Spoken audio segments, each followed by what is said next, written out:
During the pandemic, I feel like in the States, it was not the best opportunity for me to stay because I was by myself. And then I feel like China will be more safe in regarding to like the health and all that. It was really shocking that when I landed in Ghana, I see this very modern airports and everything is like I tried almost all the Ghanaian food, and my favorite is contumely and yam. This is my favorite, and it is very similar to the Chinese dishes. Some of the inconvenience and in Ghana or in Accra, I don't think is a thing you cannot accept. I mean, during the 2 years, I'm living fine. Yeah, you love this country. Yes, I really love it. Hello, everyone. Welcome to another episode on Beyond the Surface podcast. On this episode today, we'll be talking to a young entrepreneur that has been in the country for a while, doing business and doing big things in this country. We're going to look at her journey so far. We're going to look at how she's adapted to our culture and the plans for the near future. My guest on the studio is Reddy. Reddy, you're welcome. Hi, my name is Reddy, and right now I'm doing sales in Ghana, and this is my second year. Right, fantastic, fantastic. You're welcome on the show. Thank you. All right, let's get straight into it. I wanted to tell us a little bit about yourself. Okay, so I'm Reddy, and I'm 27 years old. Right. And I'm originally from China. I schooled in the States. My high school was in Texas, and my college is in California. Oh, so you schooled in the US? Yes. Okay. After I schooled in the US, that was like the COVID period. So I went back to China. And then I got an interview, a job opportunity in Ghana. And then I feel like it's a great chance. I need to take it. So that's why I'm here. And now it's my second year doing my job here. Oh, right. So you got a job here in Ghana, and you thought that was better than yes, during the pandemic, I feel like in the States, it was not the best opportunity for me to stay because I was by myself. And then I feel like China will be more safe in regarding to like the health and all that. And during the pandemic, and I got a job offer from Ghana. And then actually my boss is a Chinese, but she's have this office and everything in Ghana. And then she interviewed me online. I feel like this is my chance. And I've been always wanted to visit Africa, and it was my like dream place. So I feel like I need to take it. So this is your first time being in Africa? Yes. Wow. Yes. Yeah, you're welcome. Thank you, So thank you. how have you seen the culture here in Ghana, in China? Have you seen any surprises? Well, before I come to Africa, I know most of the like African countries in school. Like I studied them, and especially like North Africa and the South Africa countries, but not like West African like Ghana. So I have this general idea of how Africa is not actually like plains and animals and all that. Like I know it's a developing countries and all over. But it was really shocking that when I landed in Ghana, I see this very modern airports and everything is like very, it's good. It's a good country. So I never expected. So I really liked here, and I feel like settling here is maybe is an option for me in the future. Oh, right. Have you had any of our local food? Yeah. The food is also Which one have you had? Well, I tried almost all the Ghanaian food, and my favorite is contumely and yam. This is my favorite, and it is very similar to the Chinese dishes as well. It does. Yeah, surprisingly, it is almost the same. Right. Yes. Right. So regarding to culture difference or the culture shock, the first thing I landed in Ghana, and then I was like going through the custom to like turn in my visa and passport, and I have to greet the officer like if I don't greet her, she will think I'm very impolite. But you know where I come from, and in China, also in the States, like we can just say, "Oh, hi, Yeah. this is my passport," or I don't have to say anything. Okay. Yeah. But here, like I have to say, "Good afternoon." Once it's after 12 p.m., you have to say good Yeah. afternoon. If it's 11:59, you have to say good morning. Like, good afternoon, madam. How are you? And she will say that, I'm well, how are you? And then you'll answer the same thing. After this whole conversation, you can start doing things. Right. And this is one of the biggest culture shock I have. Right. No matter how urgent you have your issue, once you call someone, you have to greet him and then Good come morning. back forth with this, how are you doing? I'm well, how are you? And then you say, okay, there's something very emergent. There's something very urgent I need to talk about. Yeah. But in my country, we usually feel it's very polite if you can just say, okay, I have this issue, very urgent. Because once you greet someone, we think it's impolite because we're wasting your time. Yeah. Right. Yes. If I can go straight to the topic I want to talk to, I'm trying to save your time and also mine. So in China, we think without the greeting, it will be more faster. So that we think that's polite. So that's the major culture shock that I have. Right. Yes, yes. But I'm sure you've adapted to it eventually. Now I'm adapting to it, so I'm good. And you realize when you even text someone, you have to ask him, how are you? How is the family? Yeah. Like, it's a good thing. It's a good thing, to start the conversation and then to actually show that you really care about someone. Even though you're just visiting a shop and you want to buy something, but you have to greet them. Right. How have people treated you, like Ghanaians and their hospitality? Let's talk about that. Well, I feel like they're very, very friendly. Very friendly. I remember there's one time I was driving by myself, and then my car, I jumped into the loophole because I didn't see it well. So my car stuck in the loophole for like 1-2 minutes. And then I don't know what to do because I'm by myself. Yeah. And then when I trying to reverse it, the car doesn't move. But the people on the street, they were actually running to me and then trying to push it away from the gutter. And I feel like it was like around 9 p.m. So firstly, I thought I'm by myself. I don't feel like too safe because I'm in the neighborhood and people, they're approaching to me. I was like, for 1 second, I feel scared. But after I saw them, they're actually trying to push my car and helping me out.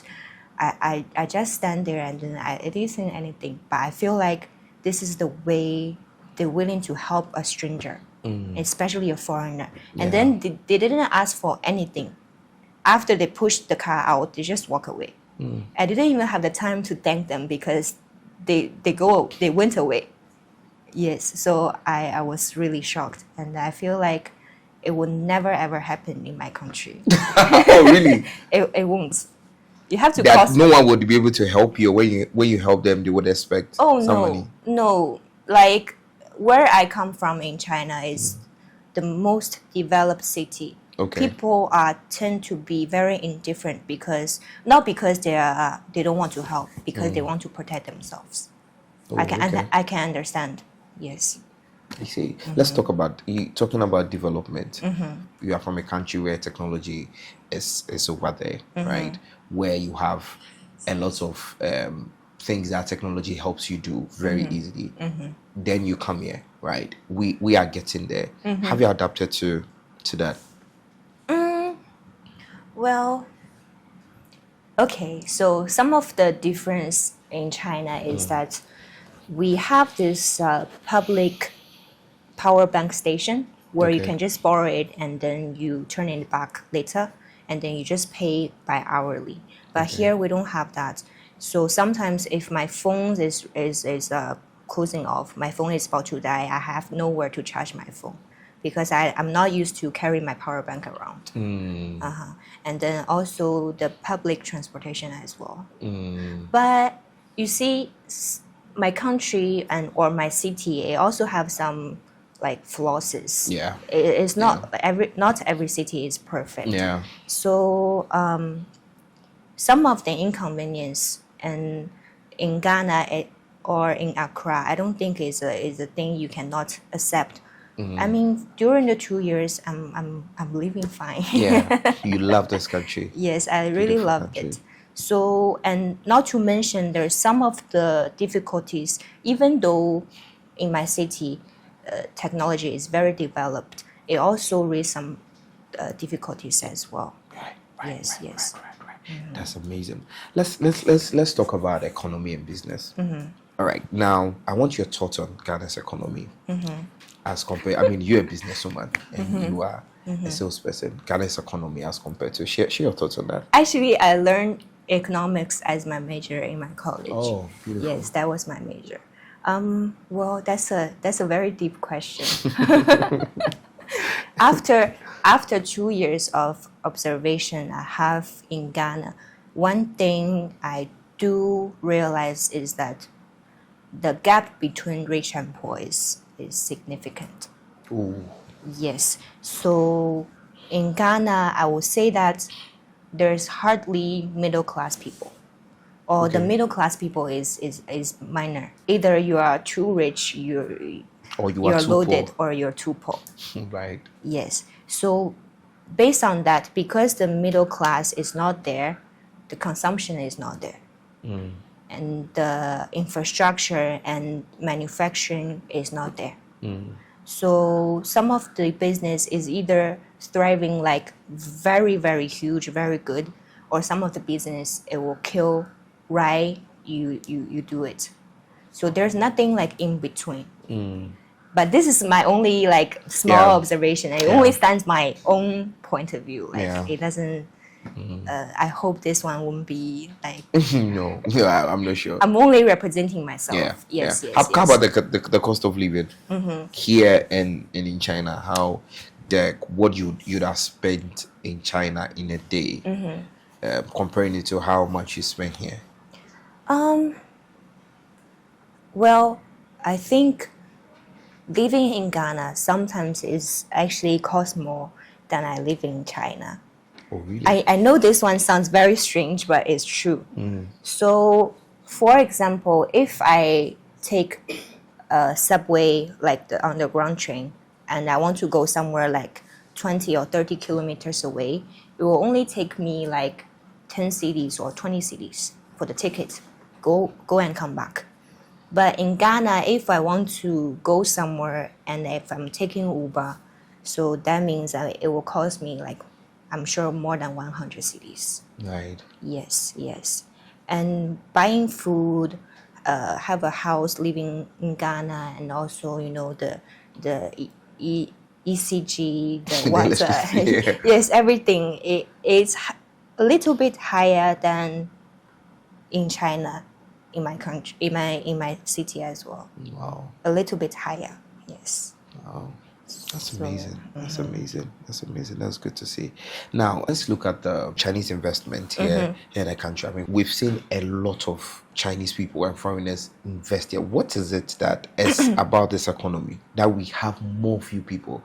Because you spoke about you being in Zonda, and Zonda has made like so much investment into this country. What is it? Because it looks like we in this country, we don't see it, but you people keep coming, keep pushing money into it. What is it about our economy that we keep having more Chinese investment? I think, first of all, Chinese investment is everywhere in the world. Okay. If you ask someone in a foreign country that like which of the people is here the most, definitely the Chinese. Yeah. Chinese is in Asia, Chinese is in Europe, Chinese is in Africa, and Chinese is even in South America. So Chinese is everywhere, not specifically in Ghana. In Ghana. But in Ghana, I think because of the historical relationships that Ghana and China have, the first president of Ghana, Nkrumah, Dr. Kwame he Nkrumah. went to China. Actually, he shook hands with our first chairman, Mr. Mao. So they had a really good relationship back in the time. Yeah. And then because the policy we have right now with the most West African countries like Ghana and yeah, most of the African countries, I think over 14 or 16, we're Right. having this like zero tariff policy. Yeah. So we think Africa or West Africa or Ghana is a good business environment for us to develop the jobs and to invest. Yes. What do you say to someone that says it's also one of the reasons also because here in this country we have cheap labor as compared to what do you say to that? Well, I think most of the developing country, they have very affordable labors. Not only Africa, but most of our Chinese factory now is moving to Southeast Asia. Okay. Because over there the labor is quite affordable as well. Okay. So I won't say Africa or Ghana is the only cheap labor place. I'm told that the government kind of give a zero interest loans to businessmen in China to go to Africa and other continent to invest in it and make money and come and reinvest into China. Is there any policy like that? I don't think so. Okay. Or I never heard of it. Okay. Yes. If we have that policy in China and then we can just register a company in any African countries and then we put money there and then we transfer the money back in 1 week or 2 weeks and then boom, we have the investment. Wow. I mean, it's a loophole for us if we have that policy. I'm just saying. Maybe there is, but I'm not aware of. Yes. All right, let's look at your how you've related to Ghanaians here, your relationship here in Ghana. I'm sure when you came here, have you found love here? Well, that's a bit personal, but love, it doesn't have to be like lover's love. It can also be friendship, colleagues and everything. Yes. So I found love. I found love here, of course. Okay. Most you your friendship with Ghanaians. Yes. I think maybe because of my background in the States and how I have this like international influence, I have a lot of friends saying that I'm not a typical Chinese. Right. Yes. And I agree with it because here in Ghana, I realize Ghanaian people, they love to love and they love to share. They love to express it. We are lovely people. Yes. So, but in China, we are brought up with like, we have to hold our feelings. If you cry, you're too vulnerable. If you show you love, if you say you love your mom or dad, your parent will think like something wrong with you. So here in Ghana, they're really embracing you as a whole person. They can accept when you have bad feelings, or they can embrace when you're happy. They're happy with you. But in China, it will never happen. Wow. I'm not saying they don't care about you, but in China, they don't really express their feelings as much as Ghanaians do. Yeah. Wow. Then from this, it looks like you're going to be in Ghana for a very, very long time. Yeah, I think so too. Yeah. That's nice. Now, let's get into business. Let's get into your work here. You work with Zonda as a sales manager. How has it been selling your... I know Zonda... How long has Zonda been in Ghana for? Almost 2 decades. Almost 2 decades. Yes. So it's a very... we have a really long history in Ghana, but I'm basically new because this is only my second year in the office. Yes, so I'm still learning my company history. Okay, so you as a sales manager, you have a target. You have to sell a number of cars. How's it been? How do you go by selling these things? So before I talk about how my work is, I want to mention some of the products I'm selling fine. and the price of it. That's fine. If you look at the price I'm selling, then I feel like you might get shocked because some of my products were selling in like $500,000 for one piece. So if we'll be able to sell 2 pieces of the product, that's like 1 million. So my average price, the cost for the product, I will say that it will be around $30,000 to $40,000 Okay. per 1 unit. Okay. So if I be able to selling like more than 5, that's like is a huge amount. Yeah. It's a huge amount for me too. But looking at the economy, you will say that who in this country can afford it, or who can just dash someone with this amount of products, right? But actually, we're selling every day, and every day we're selling all these products from $30,000 to $500,000. What strategy do you use? I realize that the other car manufacturing companies in Ghana, some key competitors, but I realize Zonda over the years, have been very, you are out there, very competitive, like you're selling your cars. For you, what strategy would you say you use to in that has helped you sell with your car, apart from the pricing, which is very very competitive? Aside that, what strategies do you use? So I think what you make outstanding, or you have your own signature, is you have to make difference between any other competitors. Like what make you very different, right? I think that's the basic theories for almost all the sales. Like what makes you different, and what make you different from your competitors. I think for my company, or for me, I have these 3 points that I stick into every day. So the first is we not only a Chinese company in Ghana, but we really learn from Ghanaians, that we listen to our Ghanaian customers. So I think we're the only Chinese company in Ghana that we have the Ghanaian month. So you have the Ghanaian month. Yes. Okay. Yes. During the Ghanaian month, the whole month will wear African print, including the Chinese staff. Right. And then we eat local food. Okay. Is not only we want to respect the Ghanaian cultures, but we want to adapt into the system where the action is more like similar, and then so we can learn from them and listen to what they're thinking. Yeah. Yes. So when we're selling, we're not only as a foreign company to sell stuff, but we really want to sell the product that what Ghanaian is looking for. I know some of our competitors, they're selling cheap things, or something like maybe popular in China. They want to duplicate in Ghana. But maybe they didn't think about, okay, this product, it might not suit Ghanaians. Yeah. Over the 2 decades, we have different products, and then when we ship it here, it didn't work.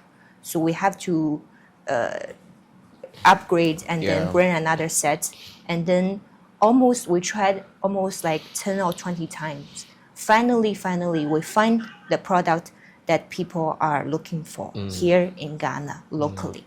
So I think that's number 1. Okay. We have to be very close with Ghanaian people. We learn from them, and then we listen what their needs, and then we sell what they want. So number 2, I would say is the how do I say it? So it's like the whole circle of the sales. I find out most of my colleagues, including some of my competitors, they start the selling, but they never close the whole circle. Okay. So for us, we sell, but we also follow up on the after we sell. And then even though after maybe 1 year or 2 years, we still call them or we visit them to ask how they're doing, how do you think of the product, Okay. while you're using it, is there anything happened, or we bring them back for like give us a lecture how we can improve on the products. We're not only here to sell, but we're here to finish the whole circle of selling. Yes, yes. So I think that's very important because here in Ghana, after sales is very important. Yeah. So for my company, we have 11 branches in Ghana. Okay. So no matter where you buy it from, you can always do the maintenance after sales in all over the 11 branches. Wow. So I think our competitors, we don't have as many as we do for the after sales branches. Right. No. Yes. Wow. So we're really hoping that not only before we sell, they will have a good impression of us, but more importantly, after we sell it, they will have a better impression of how we can deal with the problems, how we can solve it for them, and how we can be there for them after we took their money. Yeah. Yes. Yeah. So that's number 2.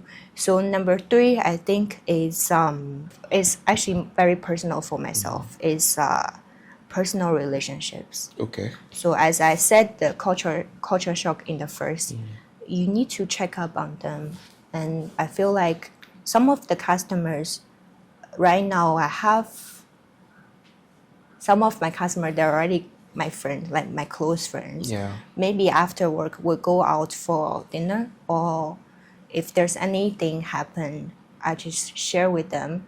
So it's really about personal relation. It doesn't matter if you're Chinese or you're Ghanaians, as long as you're a human being, you can feel, you have feelings. Yeah. If someone is pretending, you can tell. It doesn't matter how the cultural differences is.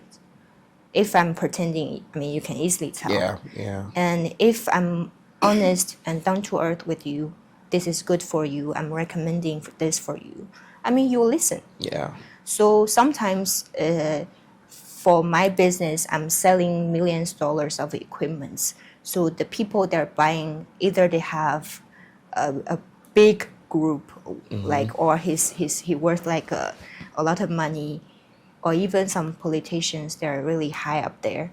But you have to be very honest, and then you have to be genuine with the people. So even though he or she is a big man, they can feel your honesty. Yeah. They can accept you. Something I observe is that most of the I'll strike the word. Some of the Ghanaian colleague I have in my company or in my office, when they meet like the CEO or someone like high up there, they will get timid, or maybe I use the wrong word, but you get what I'm saying, right? Yeah, I do. Yes, yes. It's not because of the custom or hierarchy. Yeah. You're getting used to it. Yeah. But to set free of those mind, you have to be like very genuine to the customers. Right. So they will definitely feel what you feel, and then to be very honest with you as well. I think one thing I like that stands out for the 3 things you said is the after sales. I mean, you hardly get any manufacturing company call you after you bought a product. How is it okay? Are you using the products? I think that's a really good strategy. Yes, That's a really good strategy, and it's working for you. Yes. In the past 2 years, how many cars would you say you sold? Oh, I never counted. Wow. But I'm selling every day. I'm selling every day. Wow. Yes, yes. And because of these 3 strategies, because I mean, there are people, the other car companies that are struggling to even sell, salespeople struggling to even sell 1 car in a month. But it's good to know that you keep. Yes, keep yes. selling. And for these 11 branches, we really invested it in including the lands, the labor, and then we hire people. So we have to invest so you can get the feedback. Some of the companies, like the competitors, they don't want to invest, but they want The returns. yes, the feedback from them. So I think that's maybe unhealthy strategy. Yes. Wow. Wow, that's nice. Before we get into the next one, I want you to mention some of the product. I know recently you did an exhibition, and you brought some new tankers, very beautiful. I saw them, very beautiful cars. Want to give you the opportunity. You want to tell our audience some of the new cars you brought out, and also if they want to reach out to you to purchase any of these things, how they can get in touch with you. So last week we launched our new product, which is the plug-in HEV. So you can use fuel, you can use electricity, or you can use the combine. We have tank 500, we have tank 700. So these two cars is like is very luxurious 7-seater wagon, and it has the new technology, which is the plug-in hybrid electric vehicle. Yes. So you can see on the social media, even the president test drove it. Yes. That's the car we're just newly launched. So if you want to reach out, if you want to do the test drive, or if you want to buy the car, do subscribe to the channel, and then I'll leave the link in the comment section. Fantastic. That's But good. please subscribe. Thank you very much. That's good. All right. Let me take your final thoughts on this. If there is what is next for you? What are your next plans for you here in this country? Do you think of relocating after some time? You want to marry here, this country, and what is next for you? Personally, I'm a very spontaneous person. I don't really plan the future, but I have to take the chance to really thank the one who hired me, which is my boss currently, Madame Yang. She is the role model of the woman in the automobile industry, and as well as she barely had nothing, and then she established the whole thing one by one. And then she even tell us the story that when she first started it, she already 8 months pregnant, and she has to take the public transportation to go out to see customers. And now she's driving the big cars. So I really want to take the chance to thank her, and then without her I cannot achieve what I get today. So definitely in the future I'm going to learn from her, and then stick with her business ideas, and then still work for her. Yes. Fantastic. That will be definitely in my future plan. Fantastic. But maybe I don't mind if I marry to a Ghanaian husband. I don't mind. But that one I haven't planned it out yet. Right. So, right. It will be beautiful to marry a Ghanaian. Yes. That's nice. Thank you. What would you say to anyone final words considering moving to Ghana, but probably have some kind of perception about Ghanaians? And you've seen how beautiful we are. You've seen how hospitable we are, and you know how helpful we are. What would you say to anyone like that? So first of all, thank you and your team to invite me to this beautiful channel. And then I know that most of your audience here is the young generation, maybe just done the national service, or you just start your business, or you just started your job. I do want to mention that maybe right now you have this little confusion about what are you going to do in the future, or you just feeling void of doing everything. It's common. We all been there before. And then here in Ghana is a beautiful country where have a great opportunities. Once you insist or you don't give up to one thing you really like, you will achieve. In China, the people, or I would say the business, the economic is getting too, is like the rubber is elastic to the point that it cannot be stretched anymore. So right now, even though in China you have a PhD, it's really hard to find a job. Can you believe that? Yeah. But here in Ghana, we still have plenty of room to achieve higher.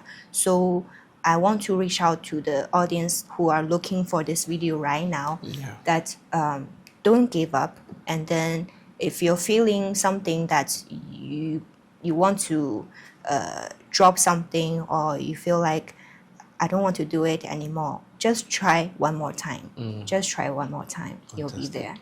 Wow, it was a beautiful conversation. Thank Reddy. you. Thank you. I've really enjoyed this conversation so much. Thank you very And much. thank you for making time off your busy schedule to Oh, be thank here. you very much. Thank you very much for being here. Bless you. Viewers, this has been a very insightful conversation with Reddy. Be sure to subscribe. Leave your comment in our comment section, and we'll see you on our next episode. My name is Enoch, and this was Beyond the Surface.